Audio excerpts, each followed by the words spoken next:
This is a routine phaco in a nuclear sclerosis, probably grade 2, with a dense posterior subcapsular cataract, and I want to show you that although I anticipated no problem in this case, just watch how this surgery actually went. So here I am just putting in my 2.8 millimeter incision, both the side ports, put in some viscoelastic, everything going on well. There's no need to stain this capsule. It looks like a posterior subcapsular cataract. I'm not too worried. I don't think this is a nodal cataract, so I just target a 5 mm rhexis. But what I didn't notice was, just watch how this thing is moving.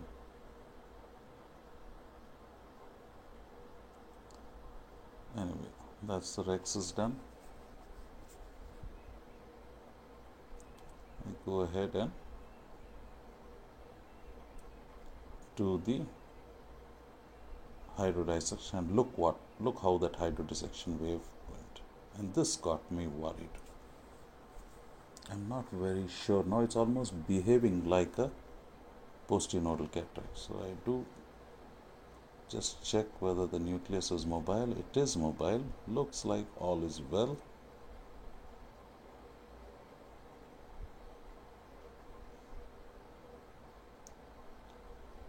And I go ahead with just watch how this nucleus is behaving. I'm trying to do a direct chop.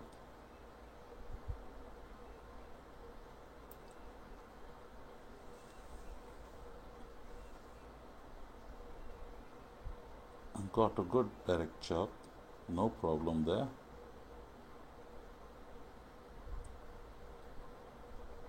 Rotate.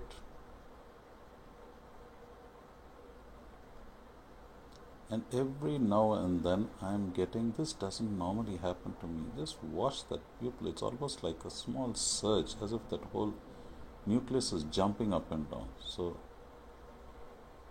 I just take out one quadrant to see what is going on down there. Still looks okay. I can see the epinucleus down there.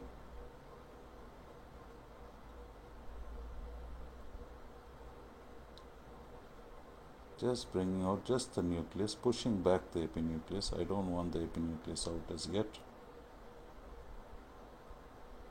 And look how it has jumped out. That is really scary. Anyway, I eat the whole complex almost in a moment of panic. But then look, everything looks fine. There is an epinucleus there.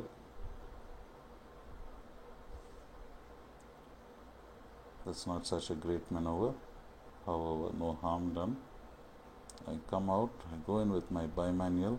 My side ports are a little tight.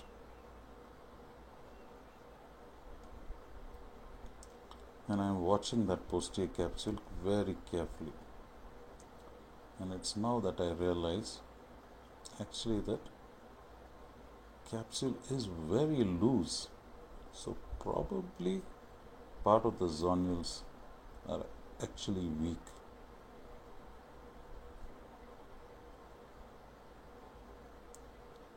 And the pupil slightly shutting down on me is not helping either. Just watch that movement of that posterior capsule. You have to be very careful. Do not turn the port posteriorly in such a case. Just trying to take out all the cortical fibers.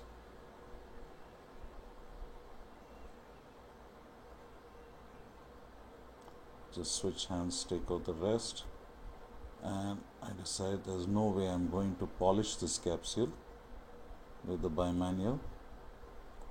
So here's another trick to clear up that.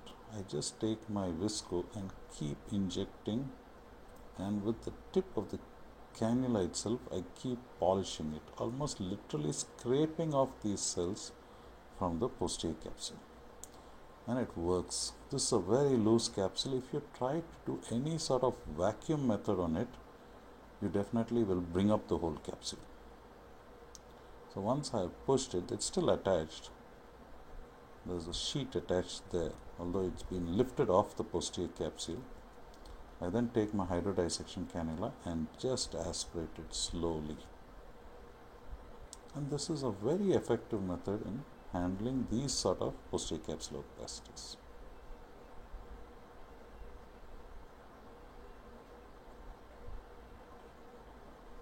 So, although this is a form of a vacuum polish, it's not so aggressive as your aspiration tip or even the phaco tip. So then I just, once that is done, I'm pretty safe. I go ahead and inject my single piece hydrophobic. I will directly, I'm trying to inject it into the bag, and it has gone into the bag. I then aspirate all the, I'm checking of course whether it is in the bag with the dialer. I then aspirate all the HPMC from the chamber. I'm not going to go behind this lens. I just tap on the lens to bring out the HPMC anteriorly and aspirate as far as possible, as much as possible, all the HPMC.